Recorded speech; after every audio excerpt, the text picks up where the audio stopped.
उत्सर्जन। उत्सर्जन क्या होता है? शरीर को अपशिष्ट पदार्थ शरीर के अपशिष्ट पदार्थ को बाहर निकालना। अपशिष्ट पदार्थों को बाहर निकालने की प्रक्रिया उत्सर्जन कहलाती है।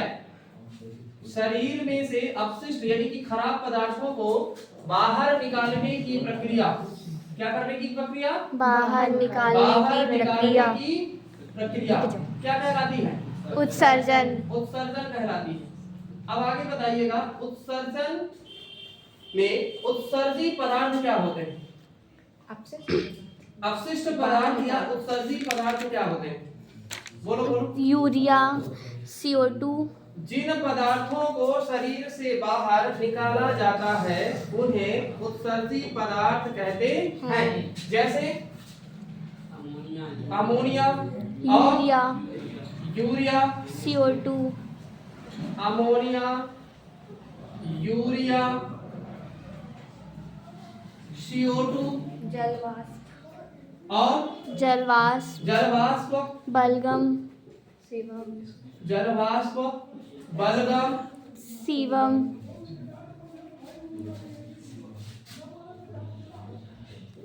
सीबम और NaCl और इत्यादि कह सकते हैं। ठीक है।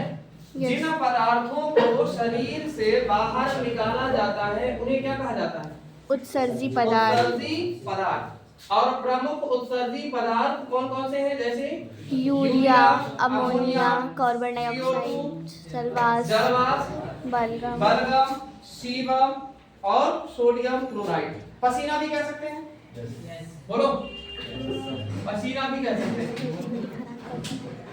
आगे बताइएगा, प्रमुख उत्सर्जी अंग कौन कौन से हैं? या पूछा जाए कि उत्सर्जी अंग कौन कौन से हैं? बोलिए। उत्सर्जी अंग, अगर मान लो मैं ये पूछ लूं कि उत्सर्जी अंग किसे कहते हैं तो क्या बताओगे? वे अंग जिनसे अपशिष्ट पदार्थों को शरीर से बाहर निकाला जाता है, या वे अंग जिनसे अपशिष्ट पदार्थ शरीर से बाहर निकलता है उन अंगों को उत्सर्जी अंग कहते हैं। जैसे त्वचा, फेफड़ा, है ना, वृक्क, इंग्लिश में क्या कहते हैं? किडनी, और कौन सा भाई? यकृत और बड़ी आंत। ये उत्सर्जी अंग है।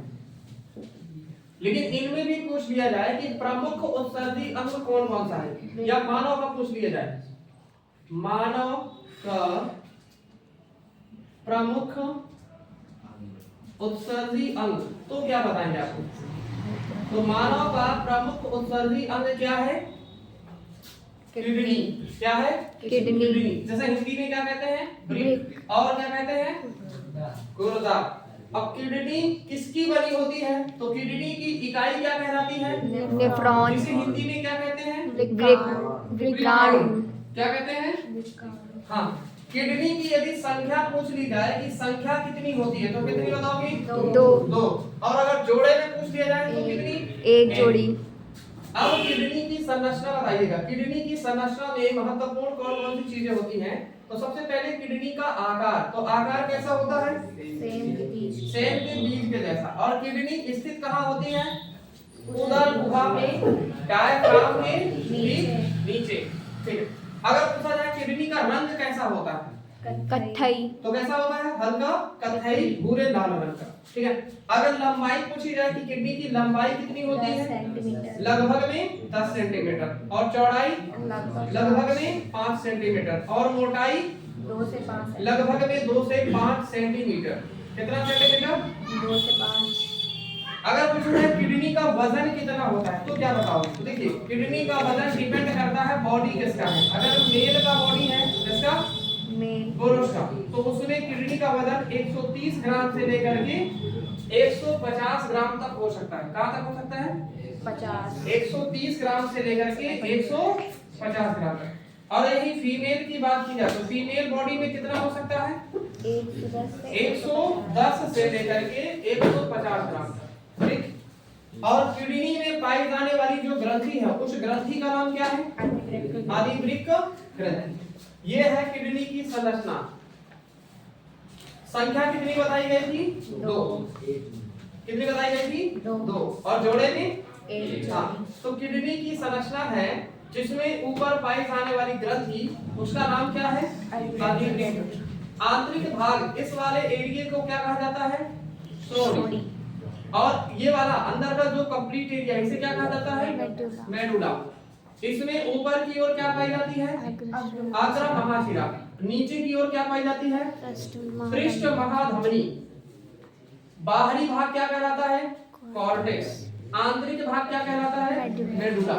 ऊपर से जो नली आई हुई होती है, उस नली का नाम क्या है? वृक्क धमनी।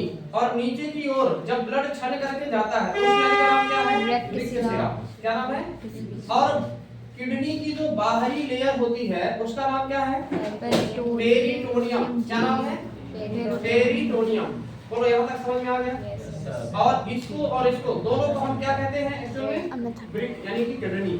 किडनी से 2 ये वृक्क शिराएं निकलती हैं, जिनका नाम क्या है? मूत्रवाहिका नली। और ये दोनों जाकर के अंततः कहाँ मिलती हैं? मूत्राशय में। कहाँ मिलेंगी? हाँ, जिसे इंग्लिश में कहा जाता है ब्लैडर।